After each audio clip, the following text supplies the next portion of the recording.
सकाळची 4:30ची ट्रेन असली पण आम्ही स्टेशनार पावली सकाळची 9 वरांचेर. ना आम्ही लेट झाला पण ट्रेन 6 वर लेट.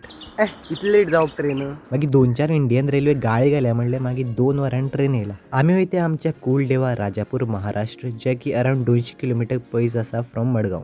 महाराष्ट्र एंटर जाले तशें आमकां जाता भेलाची भेट. हेजे आनीक नांव आसा जे की एक टायमपास पण म्हणटात. खरेंच खूप रुचीक आनी स्वादिश्ट होती आपली भेल. ट्रेन पावली राजापूर पूण प्लॅटफॉर्मा ओपोजीट आमकां कित्याक हाडून सोडलें म्हाका कळना. रोखडीच आमची टॅक्सी येयली आनी आमी चल्ले राजापूर मार्केटान फूल घेवपाक. पावसाच्या वातावरणान आमकां मात भिजयलो पण आमी सक्सेसफुली आमची फूल घेयली. पावसाळा आनी आंब्याचे गार्डनाचे दृश्य बघून आमी पोहोचलो आमच्या कुलदेवाला. हें देवूळ जावन आसा श्री भार्गरामाचें आनी ह्या Deola more than 500 year complete जाले आसा. ज्या कुलदेव आमी वर्सान एक पावट पावताय तेजी आमी फायनली भेट घेताय. 15-20 मिनट बसून आमी भायर सरत म्हणल्यार आमकां मेळटाय न्यूच लग्न जाल्ली व्हंकल आनी न्हवरी.